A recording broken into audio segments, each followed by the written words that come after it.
Hello everybody, my name is Zampier Beep and welcome back. Today I'm going to be doing a little bit of a different topic.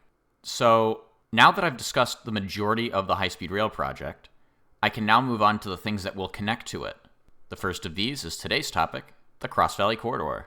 As you'll hear about later on, this is going to connect Kings-Tulare Station to Lemoore, Hanford, Visalia, and Porterville, as well as a few others. So feel free to grab a drink and a snack. We have a lot to talk about. Other than that, thanks a lot for your support on the last video. You guys had some great suggestions, and I'll make sure to take those into account. Other than that, feel free to join our Discord server.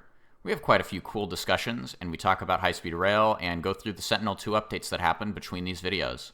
The link is down in the description below. Now with that out of the way, I have something new for this week's video.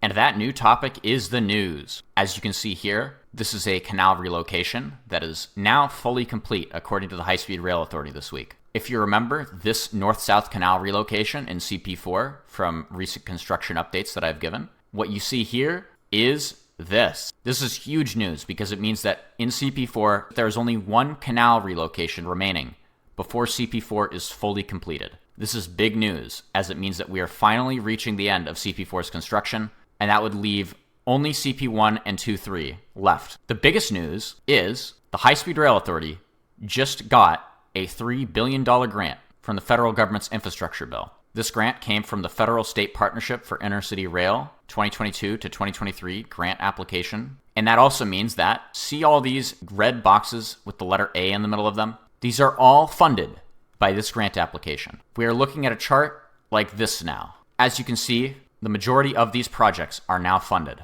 with the remaining projects being civil construction for the Bakersfield and Merced extensions, the first and second track for the Bakersfield and Merced extensions. What this means is that work on the right-of-way and utility relocations can begin now. This is huge news. This means that utility relocations can begin even before a construction contractor is chosen. The next thing on this is final design to 100%. This means that every design document for the high-speed rail extensions are now fully funded so that they can be completed. This is huge as, while previous construction packages used design-build where a contractor did both designing and construction, with this new system, contractors no longer have control over design timelines, which has been an issue with the current construction packages. Design work on those was not complete until the end of 2021, and now the design for the extensions will be done by the end of next year. The next thing that they've done is funded the second track and systems, such as overhead catenary and signaling, for the first 119 miles between Poplar Avenue and Madera.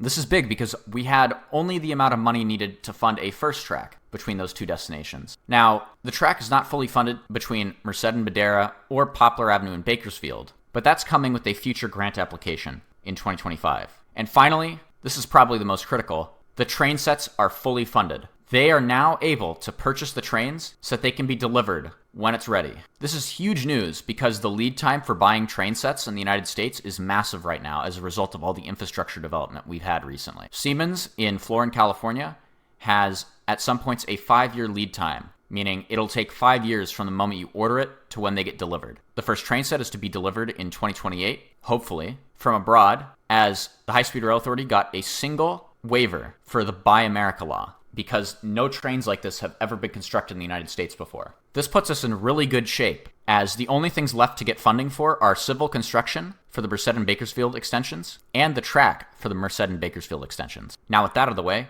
we can move on to today's Sentinel-2 update. As you can see here, the final canal relocation in CP4 is moving forward. You might be able to barely see it, but there is construction work happening right here where it makes a southward turn on the west side of the railroad tracks. And I just got word of something new. Google Earth just recently updated their imagery for Avenue 24 all the way to Avenue 120 on November 15th. And as you can see here, we can see that there is a crane here and there is a small trench. So the design of Avenue 24 is a box culvert underneath the high-speed rail embankment, and the agricultural roadway will dip down to the level of the box culvert before rising up on the other side with water pumps, making sure that if there's any flood water in there, it gets pumped out. And as you can see here, there is a small pit in preparation for that. This is good news, and we have not been able to see anything about this since Drone Zone Flyovers' channel got hacked earlier this year. The next thing that we haven't been able to see much about is the Deer Creek Viaduct. As you can see here,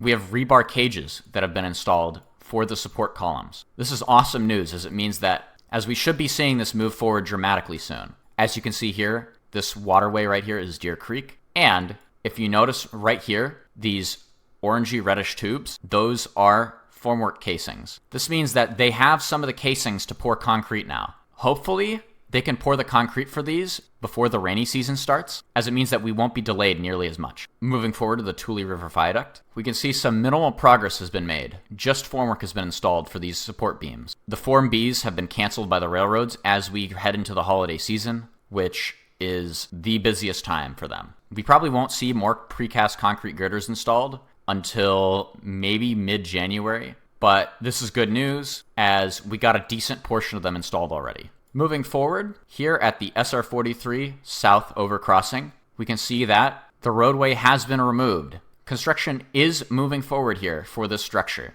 And you can see that the temporary realignment is still there, whereas the original road alignment is not anymore. Moving even further north, the SR-43 North Overcrossing has moved forward in a pretty decent way. You can see that some dirt work is being done in the middle here, likely for some bridge supports to be constructed. We can also see that some of the roadway has been unpaved on the south side of Jersey Avenue here. This is great news as it means we are definitely moving forward on this now, and hopefully this moves forward fairly quickly as it is a Caltrans project if I remember correctly. Not much progress has been made on the Hanford Viaduct. We can see that a little bit of deck work has been finished, but other than that, not much has changed. With the Form Bs being canceled, I'd expect that Form Bs across the San Joaquin Valley Railroad have also been canceled, even though they only run a few trains a week. Luckily, we aren't working too close to the railroad alignment yet, and hopefully we should see some supports being formed on the south side and north side. Other than that, here's a request that I had from last week's video for Fargo Avenue.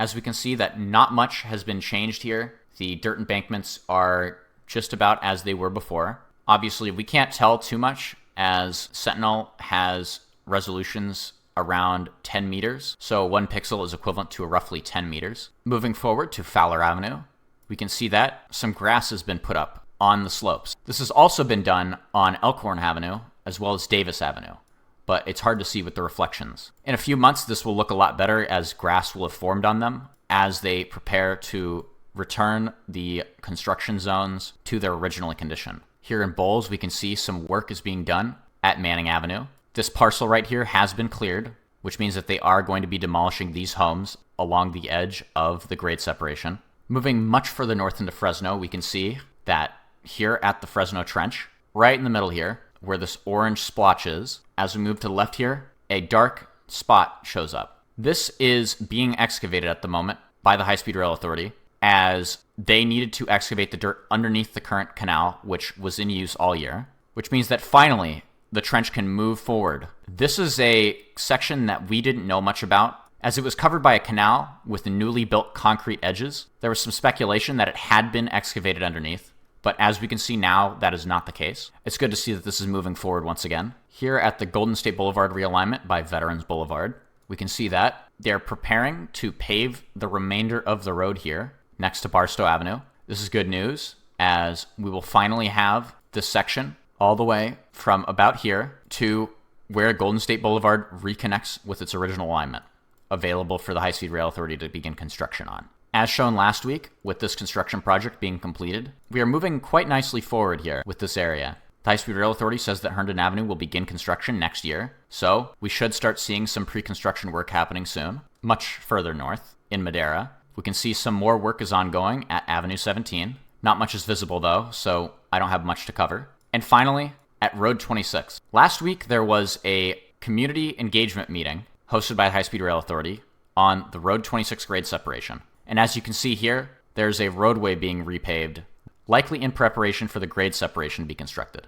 We should see construction on this start very soon, which is good news, as this is the northernmost structure in CP1. Now, with that out of the way, we can move on to today's topic, the Cross Valley Corridor. Now, the Cross Valley Corridor is an interesting topic. Amtrak currently operates between Oakland and Sacramento in the north and Bakersfield in the south. But, according to laws, there has to be a crew change at the 6-hour mark in a journey, and that happens to be at Merced.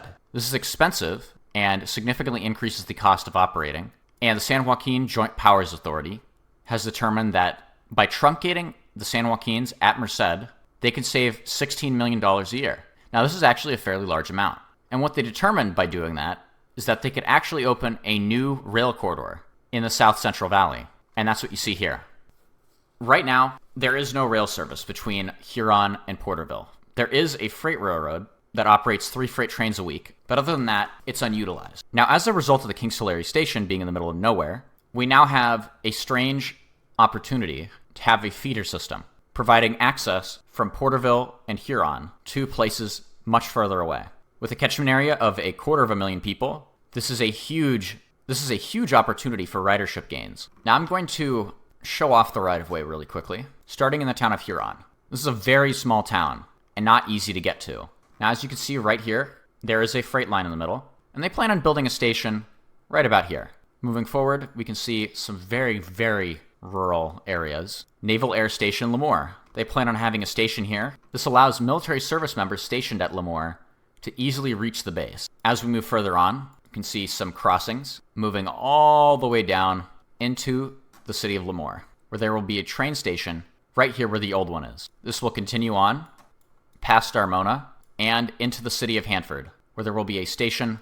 Right now, Hanford has a station right here for Amtrak. Once it gets truncated south of Merced, this station will become unused, which is unfortunate because I wish that they could still operate something. Moving on down, we finally reach the Hanford Viaduct, where there will be a platform underneath the station right here so that people can transfer from high-speed rail onto the Cross Valley Corridor. We continue moving down, and it's a long distance from here until we reach Goshen, where it will merge with the Union Pacific Main Line, cross over, and turn eastbound on the north side of Goshen Avenue, where it will then continue following it all the way until they reach the city of Visalia. It will then street run down Oak Avenue to a station here between Church and Garden Street.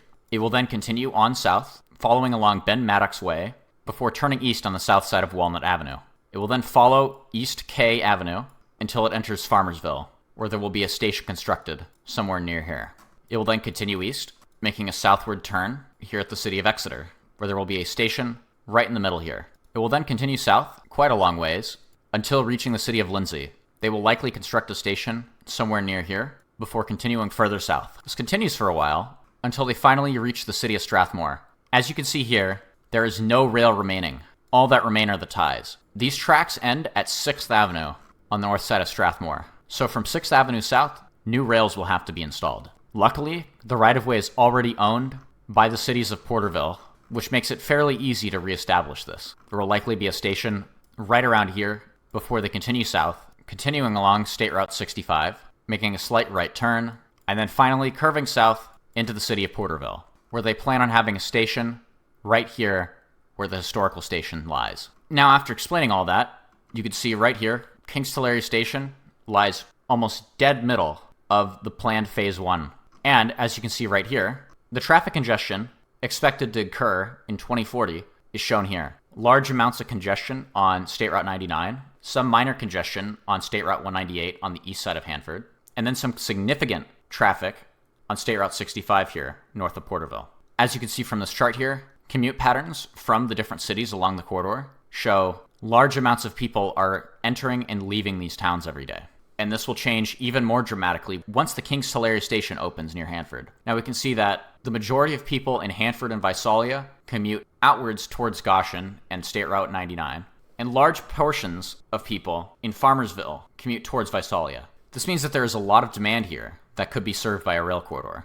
Now we move on to how they're going to plan on implementing it. So they have a few phases. So the first one is Phase 1, which is a fairly easy system to build out. They say that this phase will last about 10 years, and this will consist of a bus service. This is planned on coinciding with the High-Speed Rail Authority opening, and it will allow Hanford and the Kings-Tulare station to connect, as you can see here. This bus system is a little bit larger than the final Cross Valley Corridor plan. So as you can see here, we have connections to Goshen, Tulare, Dinuba, Woodlake.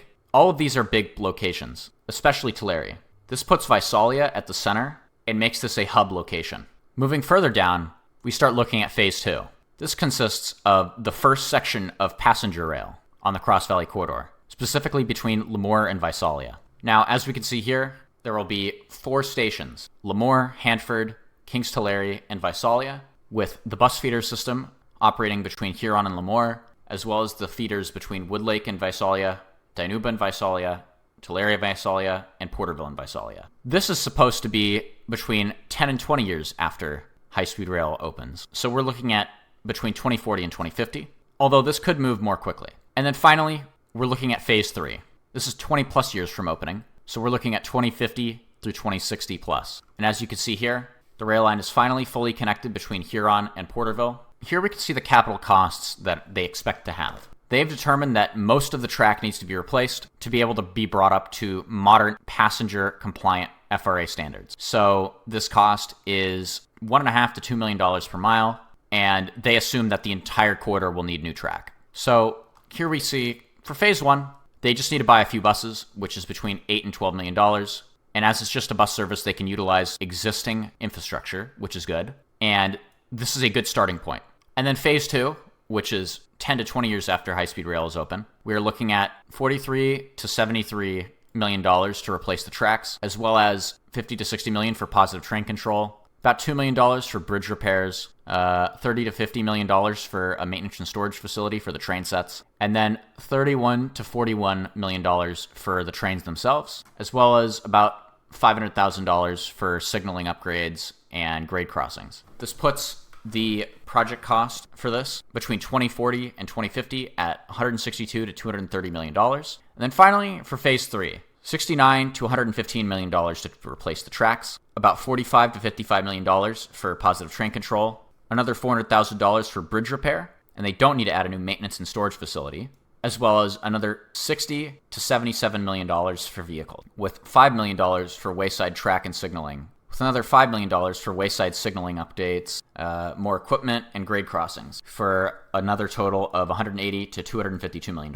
And the final cost for these, as you can see on the right, is $350 to $490 million.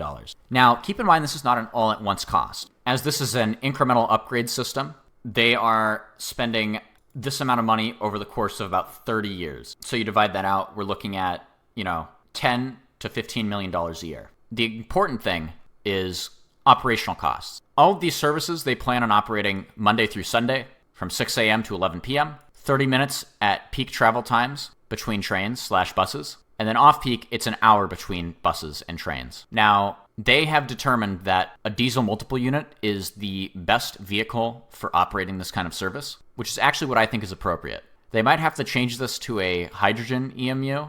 I dislike hydrogen trains, but as a result of the California regulations requiring no internal combustion vehicles operated by the state by 2030, this will likely change and increase the cost per mile and operating cost. Unfortunate, but climate change is pretty critical here. A cost per mile of $90,000 for the enhanced express buses with an annual operating cost of $5 million. And then the DMU operating from Lemoore to Visalia, it's $515,000 per mile. And with phase 2, the $16 million that they saved from truncating the San Joaquin south of Merced is going directly towards this diesel multiple unit operation. And finally, in phase 3, $20 million a year in operating cost. And then the final thing, how they determined what mode is most appropriate. So they took into account BRT, light rail, heavy rail, DMU/EMUs, and commuter rail. The guideway for heavy rail, it would require the most changes and most expensive costs. Didn't make a lot of sense in this scenario. BRT was too slow, didn't have enough capacity, and overall was not amazing. Heavy rail apparently scored the lowest for some reason, ironically lower than light rail. The most expensive guideway costs, the most expensive stations. It did have the highest capacity though, but it had the lowest connectivity, had the worst impacts, and had the least community support. We got a lot of points here. So we got cheap guideway costs, as DMUs are lighter, high speeds from fast acceleration and deceleration. The stations did not need to be modified very much.